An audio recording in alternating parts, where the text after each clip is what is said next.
High Spots and Cheap Hops presents, you know it, your moment in the Valley. This is Silicon Steve Valli. And ladies and gentlemen, what did I wake up to this fine Saturday morning? It's about 6:15 on the Eastern Coast in the United States. And me, Silicon Steve Valli, with High Spots and Cheap Hops. We want to thank each and every one of you for watching right now. Folks, I wake up to the news. Of course, we're talking about professional wrestling journalists, so they're not really news. It's rumors. And oftentimes bullshit rumors by some hack website that is getting a lot of attention. And I'm not even going to give the website an attention.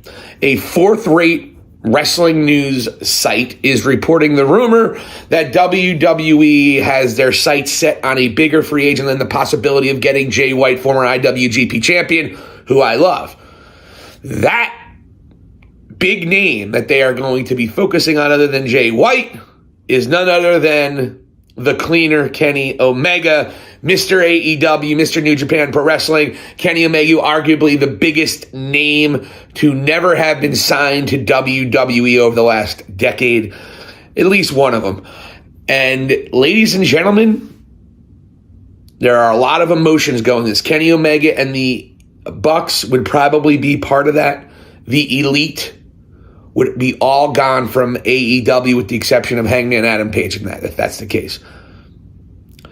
And a lot of people on the AEW side, there's no way Kenny's leaving. Kenny would never go. No. If I told you a year and a half ago Cody Rhodes would be headlining WrestleMania 39 against Roman Reigns, you'd say I was a whack job. And you'd say I was a WWE-fed drone. The fact remains is it is very, very possible. Kenny Omega almost signed with WWE in 2017.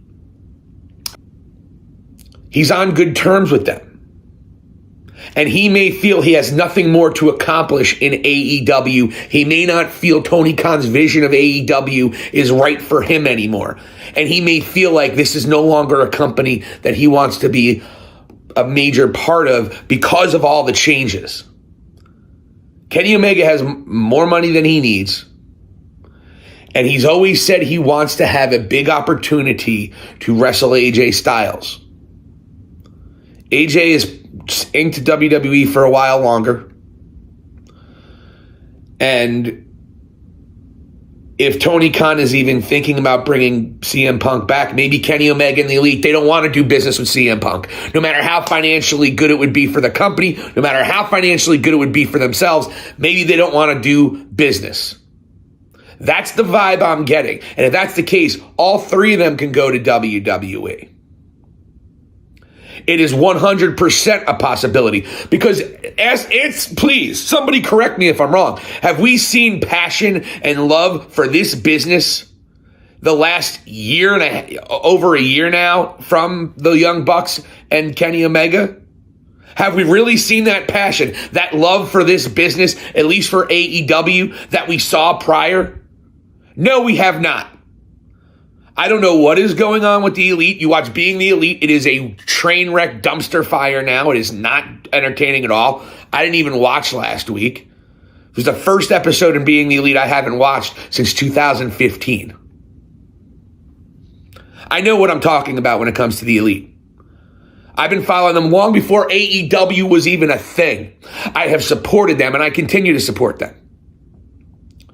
However, I think now this idea that AEW can't survive without the Elite is absolutely foolish. They lost Cody Rhodes. They lose Kenny Omega. Look, Kenny Omega hasn't really even been there for a year and a half. He's been a triples wrestler since he came back and has literally done nothing of major interest. He's had really good triples matches in AEW. Who gives a fuck? These are triples matches. Folks, let's not forget, a triples championship is a mid-card title that rarely people give a fuck about. If the Elite were trying to get people to care, it hasn't worked. It has not worked. Now you have your three biggest stars sitting in the mid-card. It's beyond me. You have the Young Bucks not in your tag division. You have Kenny Omega not in your singles division. It's stupidity. It's erroneous. It's idiocy. And it's just one of the many stupid booking situations that has happened for a year and a half. That's why people are going to leave. JR says it all the time. You leave because of cash or creative. I'm sorry, is anybody really, other than diehard Elite fans, really enjoying what they've been doing over the last 6 months in the triples division? They're good matches, but Jesus Christ, there's great matches all over the country. I need stories. If you're going to be on national television, you need stories. You need people to care about the good matches. Tony Khan doesn't have that part figured out. You need people to care about these matches. And right now, people have not cared about the Elite. You hope to Christ that now the House of Black, who is another act criminally underutilized, criminally not telling their story correctly, finally go with the Elite. You hope something happens here. This is a monster storyline for Malachi Black and the Elite and members of the House of Black. But folks, I got to be honest with you. The Young Bucks made another tweet a couple months ago saying, I can't believe 6 months it'll be over. And I'm paraphrasing. They deleted the tweet. I am 100% of the belief that the Elite are much more open to going to WWE or even back to New Japan than they ever were before. And the question is, instead of blaming the Elite about how they could turn on AEW, instead of blaming Cody for leaving and going to WWE, why don't we start putting the blame on the fact that the television has not been that compelling for over a year now in AEW? It hasn't been. I know they're saying the shows have been great this year. They've been okay. They've been good, but they haven't been the caliber of what they were even during the pandemic era. And Tony Khan continues to upset and alienate talent throughout his company. And here's the problem now, Tony. People like working for WWE again. People like working for Triple H. You are no longer the cool company. And despite the fact it's all Elite Wrestling named after the Elite, there is a real possibility that the 4 EVPs are all going to be underneath the WWE banner within the next 6 months, maybe a year. That's a reality that every AEW fan needs to understand. And one of the reasons, folks, quite frankly, is the toxic AEW portion, the toxic version of the AEW fan base. You guys are terrible. You guys have your head in the sand while the house is burning. You're saying, it's okay, fuck Punk, we don't need him. Well, are you going to say, fuck Kenny Omega, we don't need him too? At what point does your fandom change into say, look, Tony, you need to straighten some shit out? That's the reality. Kenny Omega very well could be in WWE. It's a rumor. It's certainly nothing that has been approached. It's certainly nothing to even be reported upon. But we're going to clamor because some jack-off news site said it's a possibility, and now we're going to talk about it. Folks, this was a possibility 2 or 3 months ago. Y'all just weren't paying attention to it. If I wanted to be a hack wrestling journalist, it wouldn't be hard. Because all you got to do is take tiny little things that someone says and then run with it. And then all you need is a shitty wrestling journalist organization like Wrestle Talk or Ringside Seats or Cage Side Seats. All these jerk-off, half-ass, hack, blowjob assholes who are making money off of the stupid portion of the population in the wrestling community. And they are spreading rumors as fact. And then we go crazy on Twitter. Folks, Kenny Omega was possibly going to WWE the second CM Punk dropped that asinine, fucked up, all-out scrum interview. After the fight. And then when the fight, sitting right next to Tony Khan, while he was doing it.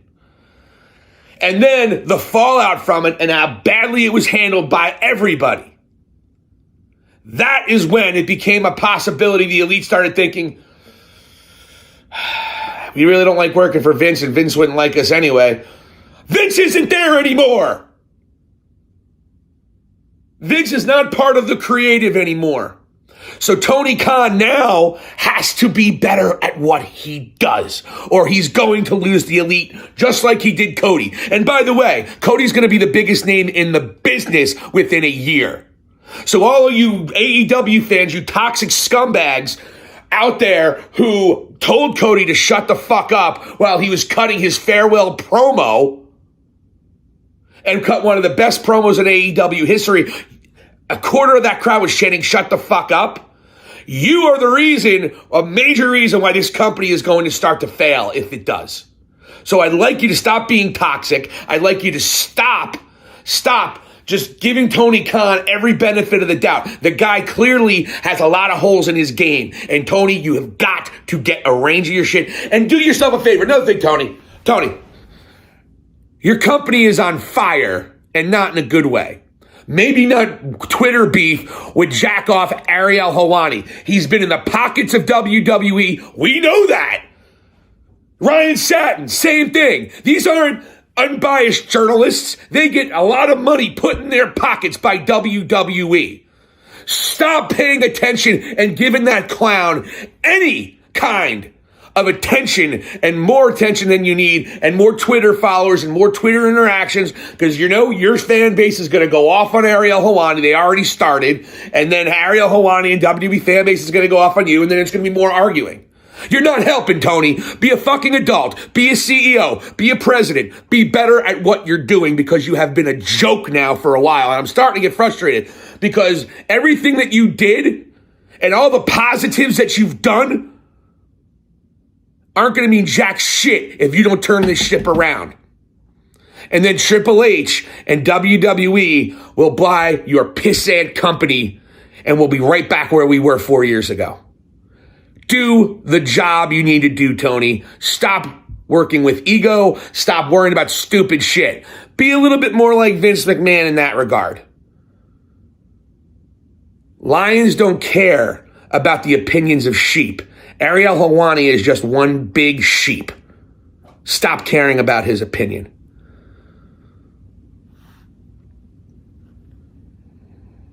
I want AEW to be as big of a success as possible. I have 3 AEW pieces of merchandise. I've never worn a WWE shirt in my life. I have 3 AEW shirts. I love AEW and what they've done for this business. They changed this business already. WWE is 10 times better than they were 2 years ago, 3 years ago, because AEW pushed them to do so.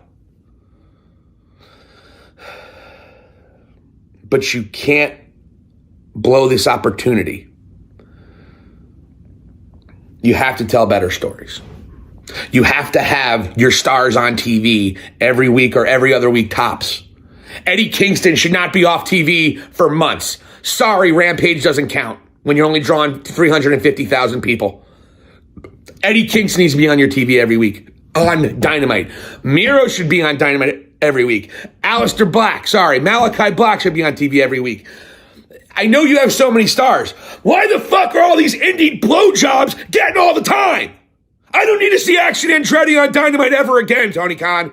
Not while you have Miro sitting on the bench. Not while you have Aleister Black showing up on Rampage only. Malachi Black, I apologize. I'm upset. I like Malachi, the name, better anyway. AR Fox? Why the fuck is AR Fox on national television, but Miro's sitting on the bench? Eddie Kingston sitting on the bench. Eddie Kingston I saw a 2-minute interview with Eddie Kingston about his match with Jay White. The guy is money. What are you doing, Tony? What are you fucking doing? It's infuriating. Stop putting the indie bitches on until they're big names. Not on Wednesday. Put them on Dark where they're supposed to, like you did the Acclaim. If they're good, they will rise to the top like the Acclaim did. Keep your indie jerk-offs off AEW television on Wednesday nights or you're going to be a failure. It's that simple. I have a passion for AEW succeeding, and right now, I don't think it will.